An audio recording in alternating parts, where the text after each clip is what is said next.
The first thing that set off red flags for Richard Garner was the sudden increase in customer complaints about cleanliness. He had bought the chain of 10 stores nearly a decade ago, turning them from struggling locations into thriving businesses. But lately, reports had been coming in about dirty floors, overflowing trash cans, and restrooms left in unacceptable conditions. Richard prided himself on running a company that valued both its employees and customers, so he couldn't ignore the issue. When he asked the store managers about it, they all gave him the same excuse: staff shortages. "People don't want to work these jobs anymore," one of them had told him over the phone, "and the ones we do have aren't exactly motivated." Richard wasn't buying it. He offered competitive wages, benefits, and a solid work environment. If there was a staffing issue, there had to be a deeper reason. He needed to find out for himself. That's how he ended up standing in the back room of one of his stores, wearing a janitor's uniform, a fake beard, and an old baseball cap pulled low over his forehead. No one at this location had ever met him in person, and he looked nothing like his usual polished self. To them, he was just Rick, the new part-time janitor. The manager, a sharp-eyed woman named Denise, barely spared him a glance as she handed him a mop. "Floors need doing. Bathrooms too. Make sure the trash is out before the lunch rush," she said flatly before walking off. Richard got to work, pushing the mop across the floor while keeping his ears open. He noticed right away that the employees were stretched thin. The cashiers barely had time to breathe between customers. The kitchen staff looked exhausted, and the janitorial team. As far as he could tell, it was just him and one other guy. That guy was an older man named Jerry, with tired eyes and a slow but steady way of working. Richard watched as Jerry carefully scrubbed a stubborn stain off the tile, his hands rough and calloused. "Been here long?" Richard asked casually. Jerry wiped sweat from his forehead. "Couple years. Used to be 3 of us on janitorial, but they never replaced the others when they left, just me now." "Well, and you, I guess." Richard frowned. "That must be tough." Jerry let out a dry chuckle. "Yeah, you could say that." As the day went on, Richard saw just how bad things were. The store was severely understaffed and the employees were doing their best, but the stress was obvious. What bothered him the most was how management treated them like they were disposable. Denise barked orders but never lifted a finger to help. When a young cashier asked for a quick break, she shut him down immediately. "You get a break when I say you do," she snapped. "Not when you feel like it." Richard clenched his jaw. This wasn't how he wanted his company to run. Later that evening, as he and Jerry took out the trash, Richard saw Jerry rubbing his lower back with a wince. "You all right?" he asked. Jerry waved him off. "Just getting old. Sleeping in my car doesn't help much either." Richard froze. "You sleep in your car?" Jerry sighed, clearly reluctant to talk about it. "Yeah, rent went up and I couldn't keep up. Figured I'd save up a bit before finding a new place." Richard felt a pit form in his stomach. Jerry had been working for years, yet he was homeless. "Does management know?" Richard asked. Jerry gave him a sharp look. "You think they care?" Richard didn't have an answer to that, but he knew one thing: this wasn't going to continue, not in his company. Richard couldn't shake the weight of what Jerry had told him. A man who had given years to this company was sleeping in his car, and management was indifferent. It wasn't just about a dirty store or overworked employees anymore. This was about basic human dignity. The next morning, Richard arrived early, blending in with the quiet hum of the store waking up for the day. He watched as Jerry shuffled in, his steps stiff, exhaustion clinging to him like an invisible weight. Richard had spent the night thinking about how things had gotten so bad. His company wasn't supposed to be like this. As Richard scrubbed down a set of tables, he overheard a conversation near the registers. A young woman, probably in her early 20s, was speaking in hushed frustration to another worker. "I tried asking for my hours to be adjusted just by a little, but she shut me down completely." The other worker sighed. "Denise doesn't care. She just wants bodies working. Doesn't matter what's going on in our lives." Richard kept his head down, but he was listening carefully. It wasn't just Jerry. There was a pattern here. Employees being treated like they were disposable, their concerns brushed aside. As the morning rush began, he noticed Denise making her rounds. She wasn't just ignoring employee concerns, she was actively making their jobs harder. A cashier asked for a roll of coins to handle change, and she waved him off with a dismissive, "Figure it out." Another worker mentioned that the storage room door was jammed, and she rolled her eyes. "Not my problem," she muttered, walking away. Richard's frustration mounted. He had assumed the problem was understaffing, but now he saw the real issue. The employees weren't lazy or unmotivated, they were being set up to fail by leadership that didn't care. At lunchtime, Richard took a break with Jerry behind the building, where the employees went to grab a moment of fresh air. Jerry sat on an overturned crate, sipping from a paper cup of coffee that looked days old. Richard hesitated before asking, "How long have you been living in your car?" Jerry exhaled. "Going on 6 months, maybe a little longer." Richard's stomach tightened. "And no one's helped." Jerry shook his head. "Help? Management doesn't even notice when we're struggling, let alone offer help. I asked for extra hours once, just to try and make a little more, and Denise told me to stop complaining and be grateful I had a job at all." Richard clenched his fists. This wasn't just mismanagement, it was cruelty. Jerry rubbed the back of his neck. "I don't want pity, I'll figure things out, just need to get through this stretch." Richard nodded slowly. "You shouldn't have to get through anything like this. Nobody should." Jerry studied him for a moment, as if trying to read something in his face. "You're different from the others. Most people here just keep their heads down." Richard forced a small smile, though his mind was racing. He needed to act. That afternoon, he went back inside and watched Denise more closely. A young employee was struggling with the register, clearly flustered by the impatient line in front of her. Instead of stepping in to help, Denise leaned against the counter, arms crossed, watching her squirm. "Come on, figure it out," she said flatly. The girl's hands shook slightly as she pressed the wrong button, causing an error. The customer groaned and Denise sighed loudly. "This is why I don't hire kids," she muttered before finally stepping in. Richard felt his pulse quicken. That was enough. He set down his mop, walked straight to the front of the store and pulled off his baseball cap. Then he took off the fake beard. The employees glanced at him in confusion, but it was Denise's reaction that satisfied him the most. Her smug expression faltered, her brows knitting together in uncertainty. Richard's voice was calm, but firm. "I think it's time we had a conversation." A heavy silence settled over the store as Richard's true identity sank in. The employees exchanged uncertain glances, some looking outright shocked. Denise's posture stiffened, her usual air of authority now laced with visible unease. Richard let the moment hang before speaking again. "I'm Richard Garner, I own this company." He turned his gaze to the employees, making sure to meet their eyes. "For the last few days, I've been working here, watching how things run. Seeing how you're treated." Denise forced a tight smile, though the tension in her shoulders betrayed her. "Well, this is certainly unexpected," she said, her voice carrying a nervous edge. "If I had known," Richard cut her off. "That's the point. You didn't know. And what I saw while I was here was unacceptable." He gestured toward the front counter where the young cashier stood frozen, still processing what was happening. "I watched you berate an employee instead of helping her when she needed guidance. I saw you dismiss requests for basic support. And I've heard from multiple people that you treat your staff like they're disposable." His eyes darkened. "That ends today." Denise's lips parted as if to protest, but Richard wasn't finished. "You told Jerry to stop complaining and be grateful he had a job." He let the words hang in the air, watching Denise's face pale. "A man who has worked here for years. A man who has been forced to sleep in his car because the job he's dedicated himself to hasn't been enough to keep him on his feet." Richard turned to Jerry, who stood near the back, his expression unreadable. "You should have never been put in that position."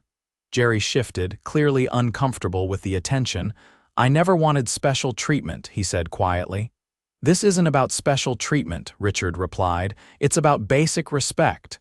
He faced Denise again. "You've failed your team. Not because of staffing shortages, not because people aren't motivated, but because leadership starts at the top and you've made it clear that you don't see these employees as people." "That's not how I run my company." Denise's face was tight with suppressed emotion, but she forced herself to speak. "I was only trying to keep the store running. It's a tough business and sometimes you have to be firm." "Firm," Richard repeated, his voice even. "There's a difference between being firm and being dismissive, between leading and controlling." He let out a slow breath. "You're done here, Denise." The words landed like a hammer. Denise's mouth opened slightly, as if she hadn't fully processed what he'd said. "You're firing me." "Yes." His tone left no room for argument. "Effective immediately." A flicker of disbelief crossed her face, followed by a quick flash of anger, but she must have realized there was no use fighting it. Without another word, she turned sharply and walked toward the back office, her steps brisk and clipped.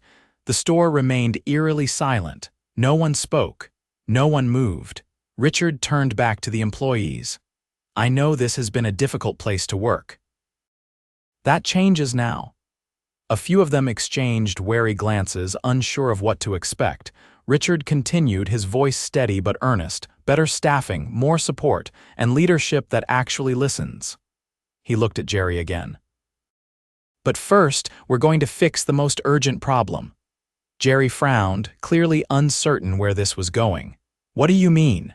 Richard pulled out his phone and tapped a few buttons before glancing up. "I just transferred enough money to cover a year's rent for you. You're getting a place to live starting today." A stunned silence filled the room. Jerry's usually steady hands trembled slightly. I can't accept that." "You can," Richard said firmly, "and you will. You've given years to this company. You deserve stability. You deserve respect." Jerry swallowed hard, his throat working through the emotion he was clearly trying to suppress. "I don't know what to say." Richard offered a small nod. "You don't have to say anything. Just know that from here on out, things will be different." A shift moved through the room, not just relief, but something deeper. Hope. Richard turned to the rest of the employees. "If you felt unheard, if you felt like no one cared, let this be proof that I do. And I'm making sure this company does too." The tension that had gripped the store for so long finally began to ease. Employees exchanged glances that carried something new, cautious optimism. Richard took a deep breath. The work was far from over, but he had taken the first step. And this time, he wouldn't let himself become disconnected again. Richard didn't waste a second. With Denise gone, there was no time to let the store drift without direction. He stepped into the back office, scanning the messy desk covered in half-empty coffee cups and scattered paperwork. It was a reflection of how poorly the store had been managed. The employees watched from the front, uncertain what came next. Richard knew they were waiting to see if his promises meant anything. He wasn't about to let them down. He stepped back out and addressed the team directly. His voice was steady, but there was no mistaking the urgency in it. Everyone here had been left to fend for themselves for too long. That ended today. The first thing he did was appoint an interim manager. He didn't bring in an outsider or a corporate figure, he picked someone who had been in the trenches. A cashier named Lisa, who had worked at the store for nearly 5 years, was the obvious choice. She was sharp, efficient, and most importantly, respected by her coworkers. Lisa hesitated when he told her. She had never been given any real authority before, and it was clear she wasn't sure if she could handle it. Richard looked her straight in the eye and told her that leadership wasn't about titles, it was about action. She had already been leading in her own way, stepping in during shortages and keeping morale from collapsing under Denise's neglect. This was just making it official. With Lisa in place, Richard tackled the next issue: staffing. The employees weren't lazy, they were overwhelmed and unsupported. He called in reinforcements from nearby stores, ensuring that, for the first time in months, there were enough hands on deck to run things smoothly. Then came the pay adjustments. Richard had spent years making sure his company offered fair wages, but something had clearly gone wrong. He pulled up the pay records and saw the issue immediately: raises had been frozen under Denise's management. Employees who had been promised increases never received them. That changed immediately. He gathered everyone and laid it out clearly. Their wages would be corrected, back pay would be issued where it was owed, and moving forward, performance-based raises would be reinstated. He saw the disbelief on their faces. They had been ignored for so long that they had stopped expecting fairness. Jerry shook his head when he heard about it. He had been around long enough to know that promises like this rarely meant anything. Richard didn't argue, he just told him to check his bank account. When Jerry saw the deposit for his back pay, he didn't say anything. He just sat quietly for a moment, staring at his phone before slipping it back into his pocket. The next order of business was the store itself. The complaints about cleanliness weren't just because of staff shortages, they were because the janitorial team had been neglected. Supplies were outdated, equipment was broken, and basic necessities weren't being stocked. Richard fixed it immediately. New supplies were ordered, and every janitor was given the tools they needed to do their job properly. But the real turning point came later that evening. Richard stayed past closing, watching as the team adjusted to the sudden changes. The relief was obvious, but so was the exhaustion. They had spent too long in survival mode, and it would take time for them to trust that things were really different. It wasn't enough to fix things at one location. One store running better didn't mean the problem was solved. He needed to ensure that what happened here wouldn't happen anywhere else in his company, so he made a decision. The next morning, Richard called a meeting with every store manager in the region. It wasn't a warning, it wasn't a lecture, it was a reset. He laid everything out: what he had seen, what had gone wrong, and what was going to change. Leadership wasn't about squeezing every last drop out of employees until they broke. It was about building a team that could thrive. Some of the managers resisted at first, insisting that strict policies and tough attitudes were necessary to keep things running. Richard shut that down immediately. He told them what he had seen firsthand: good employees being crushed under bad management. That wasn't leadership. That was failure. Policies were overhauled. Employee concerns would no longer be dismissed. Raises would be tracked and enforced. And most importantly, managers would be held accountable. No more excuses. 2 weeks later, Richard returned to the store where it had all started. He didn't announce his visit, he just walked in and observed. The change was undeniable. The floors were clean. The employees weren't rushing around in a panic. Customers were being helped instead of ignored. Lisa stood at the front, directing the team with confidence. And Jerry wasn't there. Richard asked Lisa about it, and she just smiled. Jerry had taken a few days off, his first time in years, because he finally had a home to go to. Richard stepped outside, taking a deep breath. This wasn't just about fixing one store. It was about making sure no employee in his company ever felt like they were invisible again. And he wasn't going to stop until that promise was kept.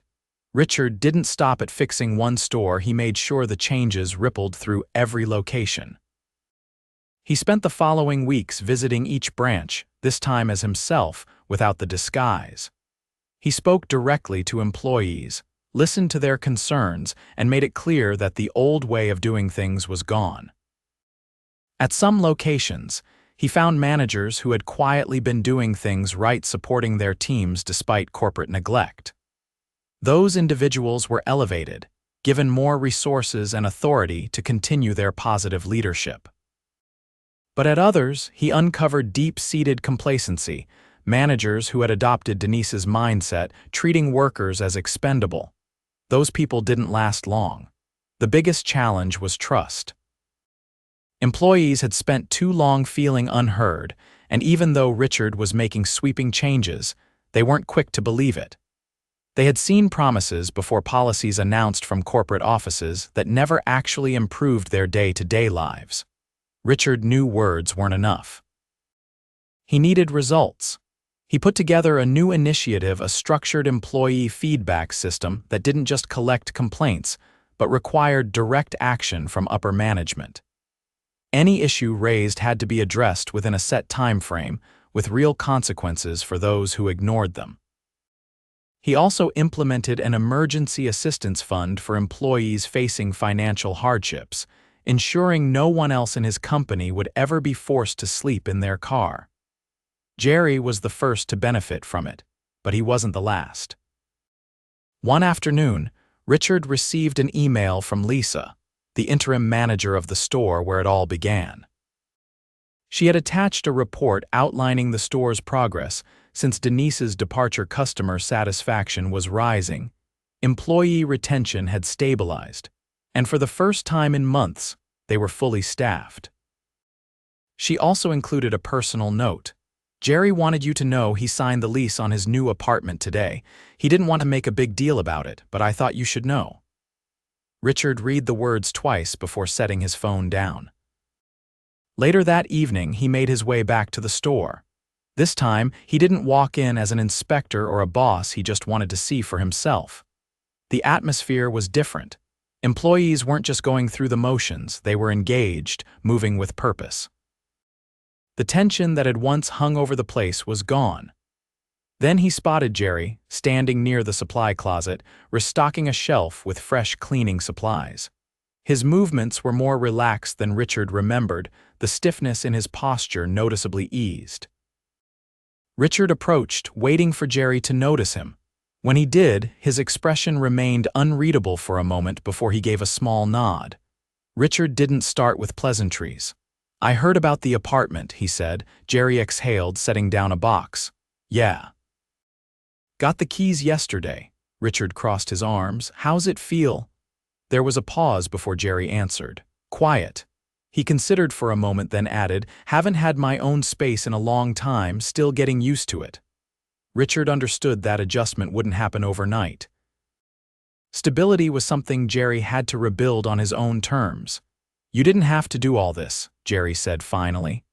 "I've worked jobs like this most of my life, figured it was just how things were. People like me don't usually get noticed." Richard shook his head. "That's the problem. People like you keep businesses running, but you're the first to get overlooked." Jerry studied him for a moment. "You really mean that, don't you?" "I wouldn't be here if I didn't." Jerry nodded slowly, as if weighing the truth of that statement. Then, after a beat, he wiped his hands on a rag and looked at Richard directly. "You ever need a store cleaned right, you know where to find me." Richard didn't need to say anything in response. He just extended his hand. Jerry took it, giving a firm shake.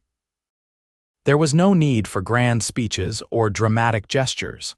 Some things were understood without being said.